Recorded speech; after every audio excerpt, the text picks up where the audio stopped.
Hello everyone. My name is Youssef Sellami, and I work within the research group at the Measurement and Sensor Technology Institute at TU Darmstadt. So in this work, we present a new manufacturing method of piezoelectret sensors from direct 3D printing onto bulk films. So first, let's start by understanding the basic definition of a ferroelectret. A ferroelectret, also known as a piezoelectret, is a non-polar polymer that, when charged, exhibits large piezoelectric coefficient. So ferroelectrets can be divided into three classes. The first class are ferroelectrets with statistically distributed air-filled voids, such as silver polypropylene with a piezoelectric coefficient up to 300 picocoulomb per Newton. So the second class are ferroelectrets with an open pore structure or statistically distributed fibers. Such class relies mainly on expanded PTFE and has an outstanding piezoelectric coefficient up to 1,600 picocoulomb per Newton. So lastly, we have a class that's been gaining significant traction and is highly investigated, which are thermoformed films, such as FEP, with geometrically well-defined air-filled voids. Such class have an outstanding piezoelectric coefficient up to 4,000 picocoulomb per Newton. So the problem with these ferroelectret classes is their lack of reproducibility. Therefore, introducing 3D printing into ferroelectret manufacturing have brought many advantages, such as reproducibility, rapid prototyping, complex geometries, and cost efficiency. So in our work, we used fused deposition modeling, which is a method of 3D printing using melted plastic to build objects layer by layer. So many electret materials have been investigated, such as PDMS. In this image here, we can see the manufacturing process of this ferroelectret, starting by a PDMS layer, followed by air cavities, followed by a second PDMS layer. Such a ferroelectret has a piezoelectric coefficient of 220 picocoulomb per Newton. Other known electret materials have been investigated, such as PLA with a DCC coefficient of 600 picocoulomb per Newton, and ABS with a DCC coefficient of 320 picocoulomb per Newton. So here the problem with these 3D printed ferroelectrets, other than PDMS, is that when they are bent, they can be broken. So for that, to address such an issue, in our work we used bulk films on which a PLA printed structure is printed. So to manufacture our ferroelectret, we first started by fixing a 20 micrometer bulk PLA film onto a heated print bed at 60 degrees Celsius. So the heat of the print bed strains the film thermally.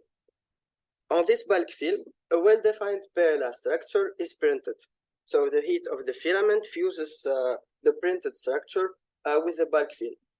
It is to mention that also straining the film thermally ensures a better adhesion between the printed structure and the bulk film.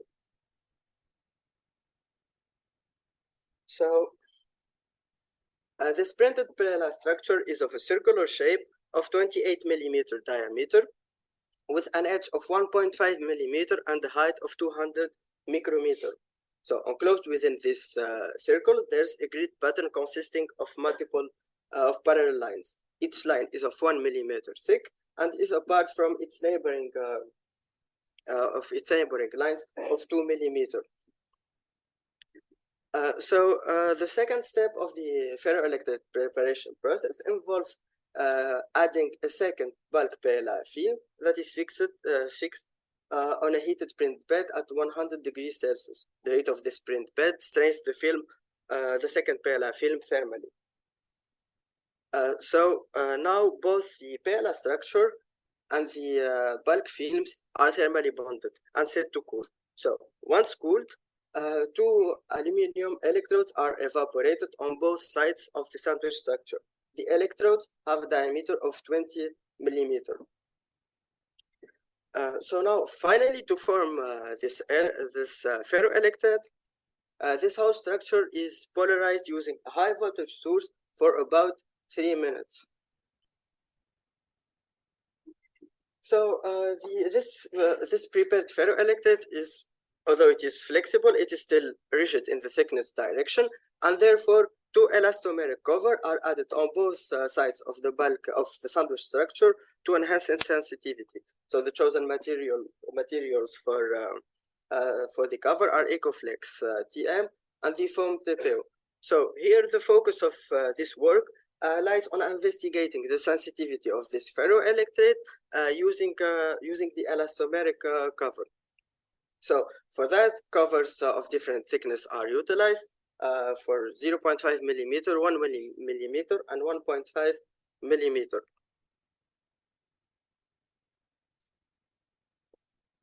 So here we can see the final shape of the ferroelectret consisting of a PLA structure enclosed between two bulk PLA films on which two electrodes are evaporated. This whole structure is itself enclosed between two elastomeric covers. So now let's understand, or let's dive into the working principle of a ferroelectret. So the piezoelectric behavior of a ferroelectret is due to the deformation of the air cavities, causing the dipoles to move closer to each other. However, if a measurement load is directly placed on top of the ferroelectret, not much of a piezoelectric coefficient will be noticed. Therefore, adding an elastomeric cover to the ferroelectret will increase the pressure area inside its air cavities, and therefore will lead to a higher piezoelectric coefficient. So now the influence of the cover are measured by means of setup consisting of a linear guide and a digital electrometer. So the linear guide is of 27 grams. This weight preloads the sensor, preventing any unwanted movement during while placing and removing the measurement load. In general, this linear guide ensures a uniform pressure area, which maintains a uniform measurement setup.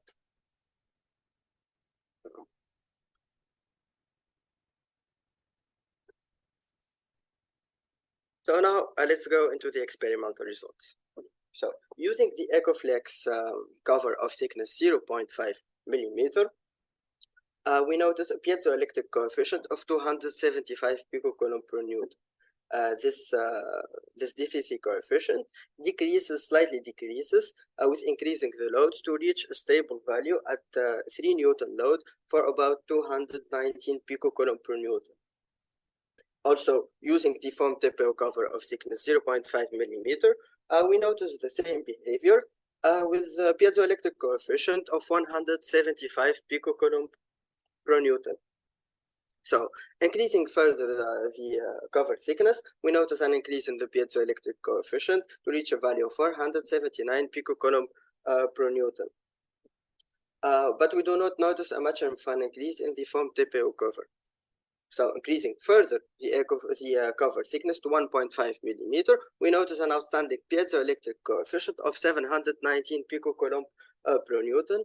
And on the other hand, in the foam TPO, we do not notice much of an increase in the piezoelectric coefficient. So to explain such results, increasing the thickness of the cover of the EcoflexTM cover material will lead to a smaller effective stiffness, which increases the pressure area inside the air cavities and thus resulting into a higher piezoelectric coefficient. On the other hand, increasing the thickness of the foam TPO cover leads to a stiffer and rigid material and therefore not much of an increase in the piezoelectric coefficient. So to conclude, in this work, we presented a new ferroelectret manufacturing method that combines the benefits of 3D printing with the high performance of bulk films. Both the structure and the bulk film are thermally bonded, and we noticed a significant D33 coefficient using the EcoflexTM cover of 1.5 millimeter of 719 picocoulomb per newton. So thank you for your time, and I'm open for any questions.